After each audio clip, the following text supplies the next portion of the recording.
Hi everyone, I'm Mango and I'm the social media manager, scripter, and UI designer for the Legends of Kasai games. I wanted to make a longer frequently asked questions video for anyone curious about their development. What happened to the Legends of Kasai games? Development was paused for a few years in order to give everyone on staff a mental health break, but we have since resumed development. We honestly weren't sure if we would actually pick things back up. There was a lot of personal community drama, and we don't have the full staff team we used to. At the time of posting this, we're not sure how often we'll be able to update, but we did add a new island this past summer, and we're working on more. Why are you updating Kasai Classic instead of Kasai Beta? Beta is difficult to update because the map is so massive, and it'll get much easier once we reduce a lot of the model-related lag.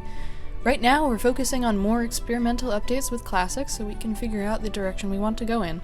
That being said, both games will be receiving the GUI update and any remodeling updates. Will you be adding mobile compatibility? Yes! We are extremely aware of how badly our player base wants this, because you all will not stop asking in my comment sections. There's two major updates we need to complete first before this can happen. I'm currently remaking the entire user interface for the games because it was never made to scale across devices. Draco is working on retopologizing all of the current models for the games since they are 300,000 try each. For reference, the absolute maximum that Sonar Studios allows on their models is about 20,000. Once we have a user interface that will work on your phone, and models that won't explode your phone, we can open up the games to mobile players. I've also been asked about PS and console compatibility, which we can do, but it will be easier after these updates.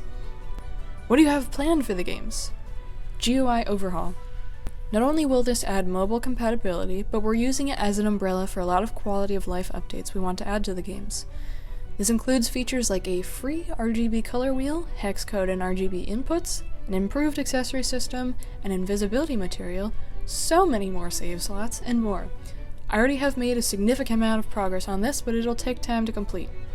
Remodels for all of the current models. As much as people love the 2019 style of our current models, they are 6 years old and need to be updated. That being said, we will not be removing old models from the game, they will just be getting touched up a little so that all of your saved characters are safe. Draco is currently working on remodeling our European dragon and is very close to the animating stage at the time of posting this. Map improvements. The terrain in the games is the second largest source of lag. We've already changed the default water to a part and decal system, which has reduced a noticeable amount of lag. We're experimenting with a hybrid terrain and part system which will both look cooler and optimize the games. In-game activities. Without a lot of people playing the games right now, they're pretty boring once you get out of character creation. We're going to be adding features that make the map more exciting to explore and potentially give people character ideas, including lore and quests. There will be quest-related accessories, however, these will not be difficult to acquire. More accessories.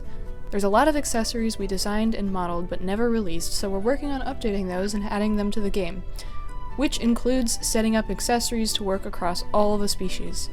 This update has been delayed because it turns out there's about 50 of them, and our community voted that they'd rather wait for us to update until we have all 50 set up across all the species.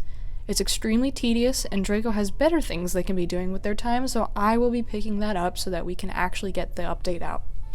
What won't we add to the games? Combat and survival mechanics. The games are meant to be laid back, chill, hangout, and roleplay games.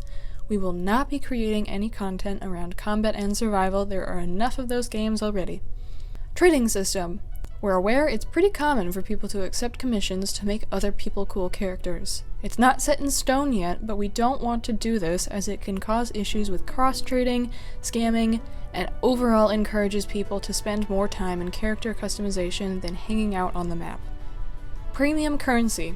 We're opposed to paywalls both in our games and in others. We will not be locking anything behind Robux.